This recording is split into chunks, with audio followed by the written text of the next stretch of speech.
Hello, welcome to CarCast. I'm Matt, the moderator, Deandra, here with Bill Goldberg. How are you, sir?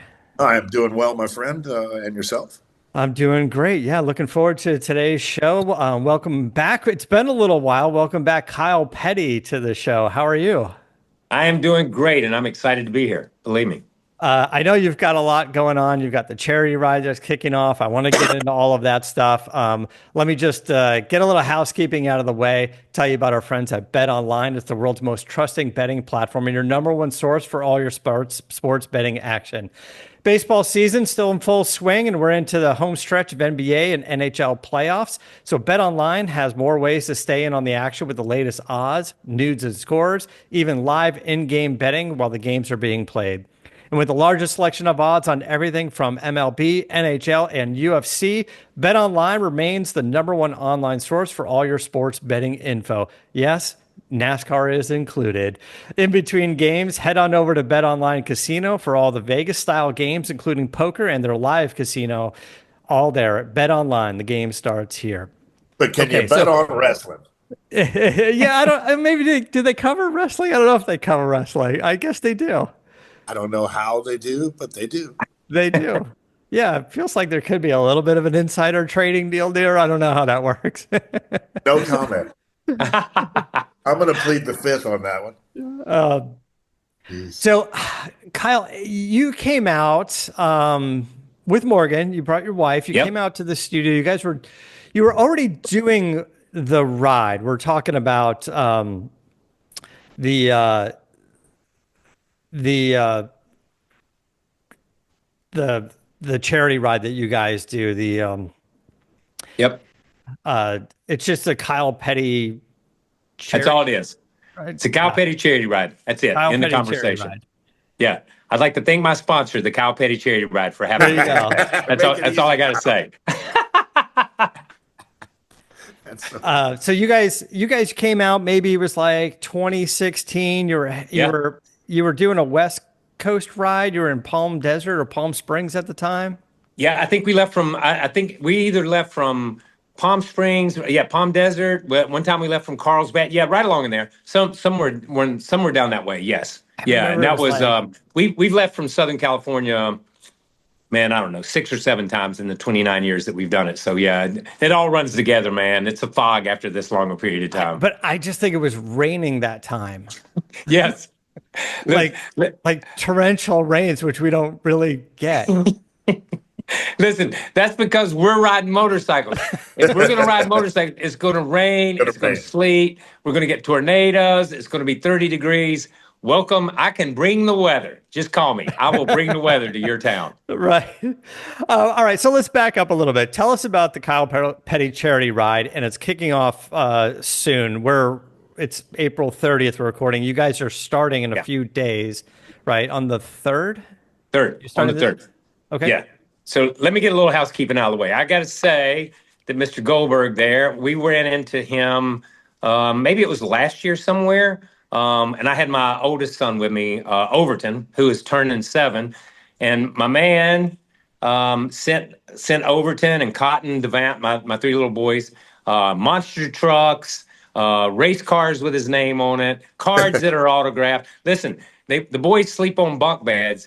And when I go to put them to bed, they've got Goldberg, they've got his wrestling card and got his stuff taped to the wall where they sleep. Okay, it's right beside Mr. Gadget or Inspector Gadget. I am going to say that. Okay, but that's a place of prominence in all those cards. So thank you so much for making my kid's day on that one. I appreciate more than from the charity ride standpoint.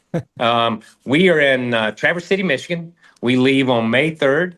We're leaving from here and we're going to Dearborn to the Henry Ford Museum. Then the following day we go to Cleveland to the Rock and Roll Hall of Fame. Then we're going up to Niagara Falls and spend an extra day up there. And then we're going over to Watkins Glen to the racetrack and to the Corning Museum of Glass. Then down through Bedford Springs, down through Bedford, Pennsylvania. And then down into the homestead there, just outside of Roanoke, Hot Springs, Virginia, to a hotel there. So it's a really short ride this year. We're going to see stuff. For 29 years, we passed every landmark in the country at 100 miles an hour. Now this year, we're going to slow down. We're going to stop. We're going to visit some things. So we're really pumped about this ride. This is a short ride. It's an old man ride. It's a You're short getting ride, older, but we're going to have man. fun. You're getting older. It started off as like a cannonball run, but now it's just now it's a tourist attraction. It's It like is. It is. So listen, for our 25th ride, just a few short years ago, we went from Seattle to Key West. We went almost 4,000 miles. Did that in 9 days. That was like a cannonball run. I'm telling you, because we were having to do 500 and 600 miles a day. It felt like the way we were, and it rained the whole time. Just to throw that in, it rained on us the whole time. But so the last few years, we've kind of backed it down a little bit and just do regional rides. Yeah. Okay. Tell us about how the charity works and the kids that are benefiting. I mean, let's definitely get into that. Yeah. So here's what happened. So we started the ride in '95. And it was myself, Harry Gant, Robin Parent, just some friends and racing. Mike Helton, president of NASCAR at the time. We just wanted to ride motorcycles from California to North Carolina. We were like, then came Bronson, man. We wanted to be bad butts and just say we did it. You know what I mean? And everybody told us, no, we sponsor the car. You're not getting on a motorcycle. You're not doing this. All of our wives said, here's a number for a divorce attorney. If you do this, just call them, that kind of thing. So then we said, we'll do it for charity. And they were like, da-na-na-na-na, bingo, greatest idea in the world, man. This is so great. So they're that not first worried year we about did the it. safety then, are they? Yeah, no, that's right. That's right. So the first year we did it, we left the 49ers training camp up in San Francisco there, and we went down to Huntington Beach and over to Vegas and then down to Phoenix. I mean, we just weaved our way across country. How many people in the first group? 35 people. It was like the perfect frat party for 7 days. I mean, it was just like crazy. We just rode and we ate KFC on the side of the road. I mean, we just didn't care. We were just riding, man. We were just out there doing it. We did it again the following year, and that first year we stopped and we stopped at a couple of children's hospitals and we just gave money. We just wrote checks out of our own pocket and said, "Hey, we're just passing through. Want to do some good. Let's help somebody pay some bills." That's what it was about. It wasn't about donating. Did you get in a little trouble in Huntington Beach that first year? So we did the Huntington Beach thing. We did that ropes course in Huntington Beach. Yeah, well, we were naked on the beach in Huntington Beach too because we did the surf thing. I think a gas station was like a little. Oh, they closed the doors. Listen, we pulled into the gas station and there's 35 bikes, and the lady turns off the power and locks the door and won't let us in. That was like. It was like, oh man, welcome to California. You know what I mean? Hell's Angels is rolling through here. Yeah, we want you to be here. So yeah, man, we did. It was crazy. That first year we were so disorganized. And then we did it again the second year and the third year. But we did mostly children's hospitals, and we tried to help families who were in need. I mean, when you have a child that's in the hospital, you have a child who's sick. It can be devastating to a family financially. So we tried to be of some help. In the third year we started doing it, we got a sponsor too. Coca-Cola came on board. They said they would do it. Harley-Davidson said they would help us a little bit. So we had a little extra money. So we started visiting bigger children's hospitals and doing different things. And then in 2000, I had run some sports car races with Paul Newman. I'd driven the 24 Hours of Daytona, run Watkins Glen, done some stuff with him. And Adam and I, my oldest son, we had been to Boggy Creek, which is part of their Paul Newman hole-in-the-wall gang group of camps. Yeah. And it's in Florida. We'd been there, and Adam said, why are we doing this motorcycle ride? Why don't we just build a camp and bring kids to us instead of doing that? And it was one of those goofy ideas that you have, and life gets in the way. You go back to racing, and everything's good. And then in 2000, he was killed in a racing accident in New Hampshire. And the first thing we thought about is, we're going to build a camp. We're going to build a camp. And I called Paul within 2 or 3 weeks. Started the ball rolling. We just kept walking and talking through it. And in 2004, the camp came up out of the ground and we saw our first group of kids. We've seen, this is our 21st year. We've seen almost 130,000 kids totally free of charge, totally free of charge. We pay transportation, we pay everything to get them there. We do not want the camp to be a financial burden for these families either. It's supposed to be a special place for these kids. And, it's just been phenomenal. And the charity ride is a huge part of that. We raise somewhere in the neighborhood of $1.5 million to $2 million a year just riding motorcycles. It's so simple. We just get on motorcycles and ride, wave, sign some autographs, and just have a good time. And then kids get to come to camp, and it changes their lives. So that's what it's evolved into after 29 years. It's evolved into a major part of what the camp is. They almost work hand in glove, but that's how we got to the point where we are, where we're sitting in Traverse City, Michigan, talking to you guys. And not a bad person to get some guidance from, Paul Newman. No, I have to tell you this. I will tell you this story. So I told him what I wanted to do, and he said, "Hey, this is a great idea. I've got 3 guys that kind of help me with the camp and with stuff. I'm going to send them down and let them talk to you to get your ideas on what you're thinking." So they came down, and it's a true story. I promise you. They came down, and they were from Connecticut. And listen, when you come to Level Cross, that's the center of the redneck universe. So out of Connecticut, it was a cultural shock for them anyhow, coming to Level Cross. So they come in and sit down with me and my dad, and we sit there and we talk about it, and we tell them what our plan is and what we want to do, and this is why, and all this stuff. And they said, "Okay, can we take a few minutes to talk about it?" And we were like, "Yeah." So we left the office, and a few minutes later, they come out and get us, and they were sitting across the table from us, and they said, "Yeah, we don't think Paul needs to be a part of this, and we're going to pass. We're not going to be a part of it either. But we appreciate the opportunity to come talk to you." And I said, "Yeah, we appreciate it, man." And one of the guys spoke up, and he said, "Well, what are you going to do?" And we said, "Well, we're going to build a camp. That's what we're going to do. Paul just said he was going to send you guys down here for us to talk to." And the guy said, "We don't think you can raise enough money to build a camp." And we were like, "Whoa, whoa, whoa, back her down, big guy. We raise millions of dollars to ride around in circles. Yes. That's all we do for a living, is ride around in circles. What makes you think we can't actually raise real money to do good? You know what I mean? What makes you think that?" And the guy was like, "Well, I just don't think you can do that." And we're like, "Okay." So I called Paul that night, and Paul said, "What'd they say?" And I said, "They passed." And he said, "Well, they may pass, but I'm not passing. We're in." And next thing you know, we're building a camp. Paul was one of the first guys down there, and one of the first guys to help us lay it out. Yeah. Yeah. It's, when we did the documentary. Oh, we lost him. All right. So we're back. Sorry. We just dropped the call. Everybody's like you said, you're up in Michigan getting ready to start the ride. Listen, I'm so close to the Canadian border. It's this tariff thing. That's going back and forth. There's a 25% tariff on this call, on this Zoom call. When we were doing the Newman documentary years ago, about 2016, or right around when you stopped by, so that film was just coming out, and going through all of the footage and the interviews and talking to Jay Leno, who's a good friend of his, and the people who ran the charity and stuff. And then at the time, this is already a good number of years ago, almost 10 years ago. We got a clip from an interview that was even a couple years old, and somebody was saying to Newman, going, "Your charity, because you're the salad dressings, the popcorn. You said all of that was going to. When they pitched him the idea for all of those things, he said, "Okay, yes, let's do it for charity." Yeah. And then I think it was Bob Sharp's wife, if I got this right, designed the labels.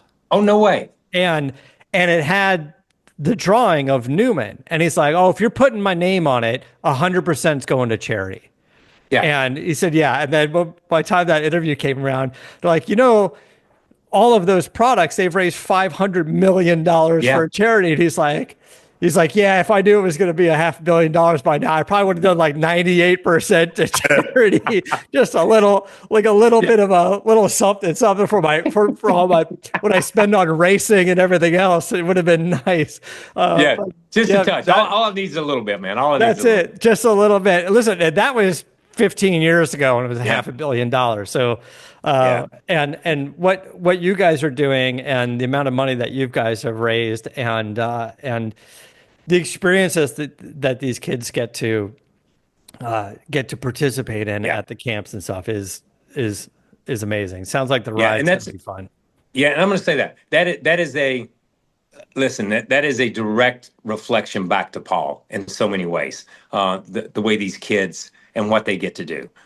because his vision with that original Hole in the Wall gang camp, his vision was, coming off Butch Cassidy and the Sundance Kid and the gang aspect of it, and that part of it was just to bring people together and have them just be with like people. And what I mean by that is, like, we see so many different disease groups and illnesses, and we'll see 120 kids who all have Crohn's or gastrointestinal disorders. We'll see 120 kids that all have a certain form of cancer, and so many of these kids are known by their disease when they're in school. Oh, that's the kid in the wheelchair. They don't know his name's Yeah. Johnny. It's just a kid in the wheelchair. Oh, that kid can't play. He's got asthma. They don't know that his name's Tommy. You know what I mean? He's just known by his disease. But at camp, you got 120 kids, and they get to be friends and they get to know each other. And it's such an empowering place. And I think Paul laid out that example with that original camp. Now there's 7, 8, 9 camps in the United States, and there's probably 12 or 13, or probably another 4 or 5. One in Israel, a couple in France. I mean, it's worldwide, and it's all because he just had a vision, and we just bought into the vision, and it's been spectacular to see how it changes these kids' lives. Where is your camp? We're in North Carolina. We're right in the center of the state in Greensboro, North Carolina. The closest camp to us is Double H in New York, as Paul's original camp in Connecticut, and then there's Boggy Creek, which is just outside of Daytona. There's Painted Turtle, which is out in Apple Valley, out in California.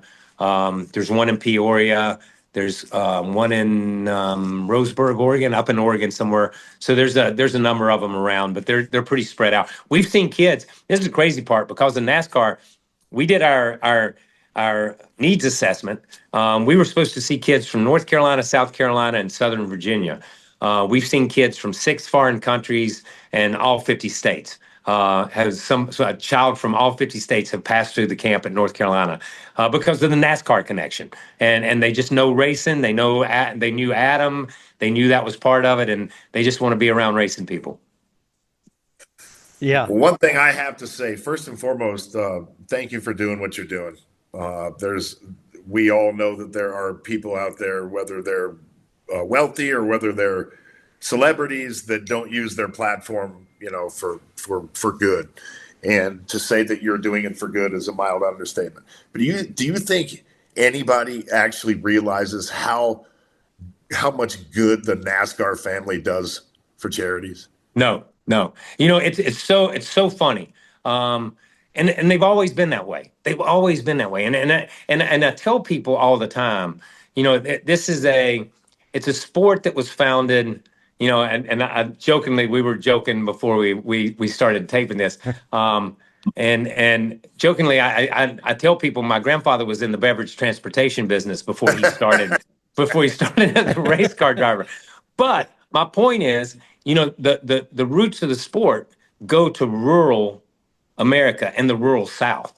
And, I grew up at a race shop, and it was nothing for us to roll the race car outside and a local farmer roll his plow in, and we'd weld it up for him, you know what I mean? And fix it or change the bearings in a wheel or something, because that's how he made a living. And he needed that plow to be able to make a living, to put food on his table. And we had race cars. We just happened to raise race cars on our farm. But the thing is, that's the way most of racing and most of the people in the early days, they were from the rural South. That's what they did. And they gave back to the communities. They helped their friends. They helped their neighbors. And the NASCAR community is just an extension of that. As it grew and as it got bigger, you had other people come into the sport, but they gave back to other things. Jeff Gordon, Tony Stewart, Dale Jr., Michael Waltrip, guys like that, Kevin Harvick, they're some of the most caring, giving people you will ever run across. And you talk about platform, that's the greatest part about NASCAR. It's such a large platform that Kevin is able to tap into his fan base and say, hey, I believe this is the way we can do good. And his fans just follow him down that road, and they do good too. And he gives them a reason to do good. And that is the one thing that is great about this sport. No matter what it does, no matter what you think about it, doesn't make any difference. Up, down, whether you like it, love it, hate it, doesn't make any difference. You look at the people that it's touched in a positive way, and it's way, way up there as far as sports. Yeah, and I mean, how many of the stories that you have heard are never going to make it out to public. Oh, yeah. I've heard stories about Earnhardt Senior and the good that he used to do, Yeah. and he used to make sure that people, not a person ever heard about it. Right? That's right. That's right. Because that's the way you're raised. Okay. So I'll give you one of my grandmother's stories. And this is the way we were raised in the South. Is my grandmother would see somebody on the street, and I'll never forget this. My grandmother would see somebody on the street, and they'd want money, and she'd give them a $5 bill. She worked in a mill. My grandmother worked in a mill her whole life. My mom's mom. She worked in a mill her whole life. She'd give them a $5 bill, and my mom would look at her and say, "Mama, he's just going to take that money and spend it on liquor. That's all he's going to do." And my grandmother would say, "That's between him and God. That's not between me and him. I helped him. You know what I mean? God told me to help him." And the point is, she did it. She didn't want anybody else to know it. She didn't care if anybody else knew it. That was between her and her maker. That's all she cared about. And for Earnhardt and for people like that, and for most people here, that's all you do. That's between you and them. You don't need the credit. You don't want the credit. We do the charity ride, and we need the publicity, and we need something out of it so that we can do more. That's why I'm doing this podcast, and that's why we do things. But if you could do it under the radar where nobody knew about it, listen, I know a guy who for 30 years has paid the heating bill for a homeless shelter, and nobody knows who he is. It just shows up. He takes the check every year, and he's a very prominent guy, but he doesn't want anybody to know that. And that's just the way this sport is. Yeah. It's amazing. That's amazing. So, well, we don't have to wait for the annual charity ride to participate and to donate, right? We can, this is an ongoing thing. People can participate anytime. What's the best way of doing that? Going to the website? Yeah, go to the website, KylePettyCharityRide.com. And I tell people, follow us on Facebook, Instagram, X, any other social media platform that may come out in the next 2 or 3 days, because there's a new social media platform every day, it seems like. And if you want to know more about camp, you go to victoryjunction.org. If anybody listening knows of a child who can benefit, please go to the website. Please let us know. We'll get in touch with their parents. We'll get in touch with their grandparents, whatever it takes to get them to camp, because it is just such an amazing place. And these kids are so special. You just want to do all you can. We'll post the links for that in the show description as well. Let's just do this. Let's just take a quick break. We'll be right back.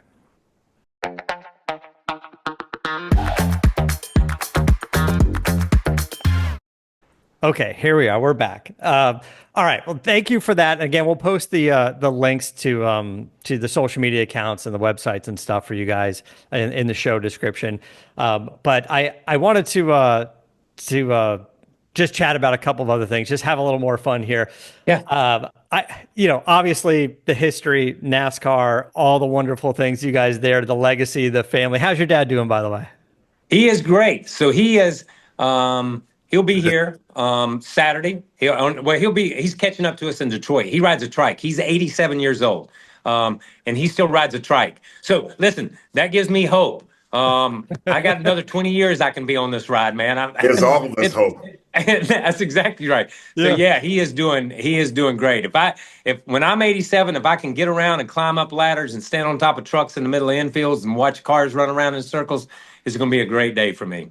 But being around that environment, that makes you happy, and the family and the kids, the grandkids, and the whole Petty legacy, I'm sure that's what motivates him for sure.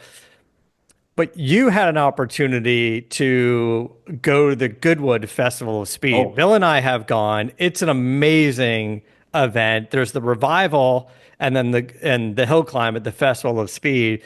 I haven't driven there, but Bill's been up the hill. Adam Kroll's been up the hill. Yeah, actually, what were you driving? Or what did you drive? I was driving Skinner's NASCAR truck. Oh. Yeah, I hit the wall at 120. It was fun. Oh. I'll never hear the end of it. There is film on it. It's all. I mean, yeah. Well, let me just say this: if he was in Skinner's truck, that's not the first time that thing's hit a wall. Understatement. I hit the wall and it said, I feel comfortable again. Yeah. Well, technically, I think it was like the hay bales and the tires. It wasn't like the Flint wall. That's more of a disaster, because that would just tear the side of the thing like a can opener. Like Cam Bean, and hit the bail. It came out and hit me. I didn't.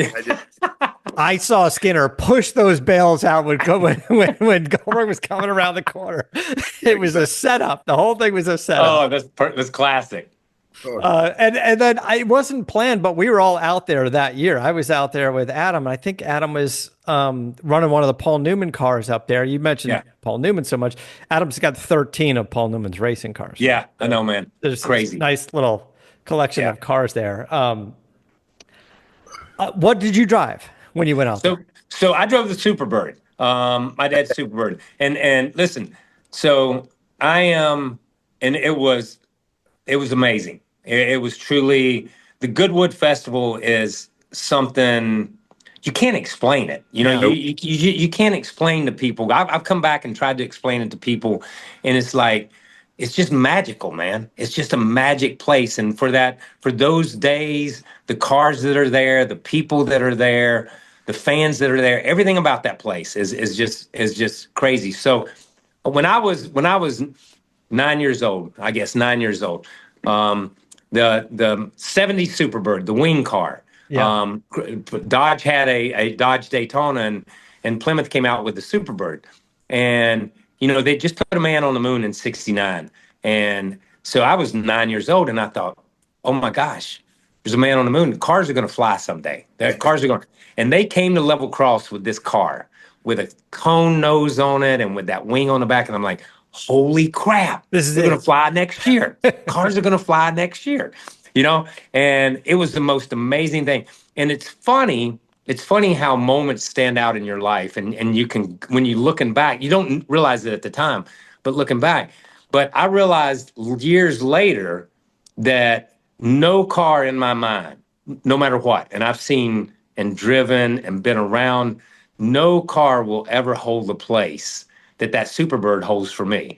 It was just a magical car for a 9-year-old kid. Yeah. I had been to the top of Mount Everest and seen the perfect car. So everything else was below that, everything.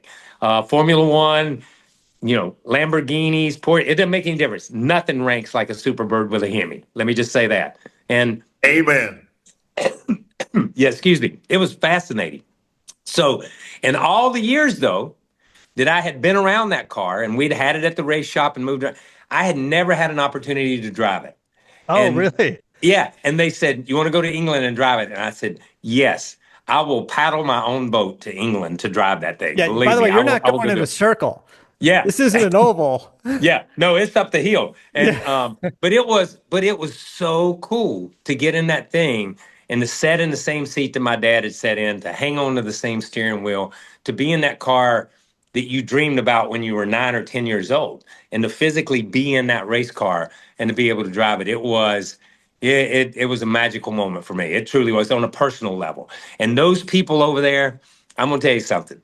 You can fire up those loud pitch, whiny butt Formula One cars, and you can whatever you want to, just crank something. But you crank that deep-throated Hemi, and I'm going to tell you what, it shakes even British people to their core. Oh, man. yeah. It touches somewhere deep inside their soul, and they're like, yeah, that's What's what so a car funny sounds is like. the smile that's on Kyle's face is so I was I don't know, indifferent about the reaction. I didn't know how they were going to take us. Oh, yeah. And the smile on your face has only been replicated by the smile on every one of their faces when those cars lit off. That's right. That's right. It's crazy. It was amazing, like instantaneous. I'm like, oh yeah, okay, I get it. Yeah. Yeah. They loved it like it was a unicorn. Yeah, that's exactly right. That's a perfect way to put it right there. They did. It's like something magical that they had never seen or never heard and may never see or hear again. But for that brief moment, it's like, wow. And That's they what just American smiled. All Yeah. they did was smile. That's smile. all. That's it. But you're talking about an audience, like you're saying, from all around the world, all there to see the most unique vehicles. And Bill, even the truck you were driving and the Superbird, to see them on TV, to hear about them, even if you go, oh, those are just so American, but never even get over to this side of the world to see those things in person, to bring them there for an event like that. And you're But right. like you said, the sound was completely different. Yeah. Oh yeah. Completely different, and it gave it threw off a feeling that was unmatched by anything there. It just was. Yeah. Yeah. Yeah. The best thing is every time I went up the hill, I got to go after an electric car, and nobody likes the sound of an electric car. Right. The balance of power right there is just, From one end of the spectrum to the next. That's wonderful. All right. So the charity ride that you guys are doing this year, I got to ask, I've always seen our buddy Rutledge Wood, his name is on the list. I didn't think he rode motorcycles. Yeah, and you would be correct. Rutledge does not ride motorcycles. And like I've said before, if Rutledge was going to do a ride across America, it would be solo because nobody would be around him. The highways would be in. But what a great guy. I will tell you this story. So one year I made Rutledge ride with me to Michigan. We left Charlotte, and I put a sidecar on my bike, and I made him ride in a sidecar. And I don't know if y'all noticed, Rutledge has got a noggin. I mean, that thing is like he wears like a 8 3/8 or 8 3/4. I don't know. He's got a huge head. So he would sit in the sidecar and he'd go to sleep, and his head would be down like this and just bobbing like that. You know what I mean? And I'd take my phone and I'd film him, and I'd get on the gas and he'd pop his head back, and then I'd hit the brake and it'd pop it forward. So all the way up there when he would sleep, I'd do it. The next morning we got up and he came down. And he's like, I don't think I'm going to be able to go to the racetrack today. My neck's a little sore. I wonder why. I showed him the video, but Rutledge is the greatest guy in the world, man. He and I, we go way, way, way back. But he is, I love that guy. You talk about people with a kind heart. He's got the kindest heart of just about any human I've ever met. He's just such a wonderful man. So, and how's he doing? He just rides in an Uber the whole time? So here's what he does. I put his driving skills. He thinks he's a driver. Okay. So, and I let him think that on the ride. So we use his driving skills. He drives one of our support vehicles that does a lot of the filming. So he rides in and out of the bikes and in and out of stuff, and gets off on the side of the road and shoulder and drives along. So, listen, he's important. He's important to the ride. I'm not going to belittle him on that one. He's important to the ride, but I'm not going to let him on a bike ever. I'm never. He's a race car driver now. Oh, God. I saw that he put that beside of his name. I'm still not sure he's a race car driver, but it's okay if you print it beside your name sometime. Somehow Toyota thinks so. Yeah. What? Somehow Toyota put him in a car. He's got this like a spec series, like a challenge series, and he just started posting his video. He just did his first race. Yeah. And I think he's in a little Toyota, right? Like a GR86 or something. Yeah. Well, I hope so. And he's doing the series. He's racing. And I'll tell you, I think the first clip came out and his car was up on 2 wheels, or somehow he managed to get that thing. So let me say this. Let me put it like this. I know Toyota thinks he's a race car driver, but I've seen some of the other people that Toyota thinks are race car drivers too. So let's lay that out. Number one. So he fits right in. Okay. Number two, I actually have performed on the Grand Ole Opry. That does not make me a country star. That does not make me a singer. That does not make me a songwriter. Okay? So I'm just putting those two things for food for thought on, he's a race car driver. Okay. Oh, well, I actually wish him well in his for sure. In his racing career. You're right. He's just the sweetest guy. And listen, I wish we get to see him more. I run into him like once a year at the SEMA show. That's about it. I just wish him safety. Okay, yes. That's all. I just want him to come back. Just come back.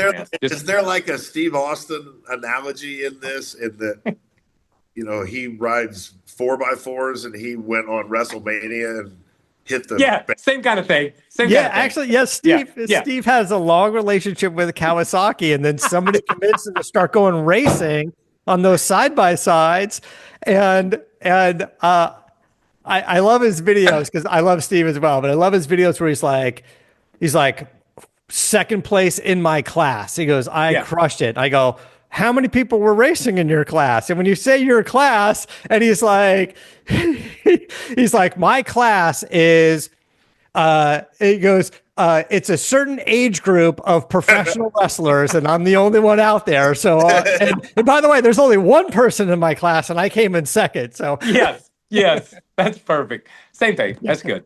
Same analogy. yeah, no, he's doing great as well. He's actually having a fun time doing it. Yeah, And that's all that matters, and that's all that matters. That's right. Yeah. That's all that matters. It's like that. It's the same old thing, and I say this all the time. Is it's like people that play golf and think they ought to shoot like the professionals do on TV. I'm not playing for a green jacket, dude. I'm playing for a beer. That's the only reason I'm out here.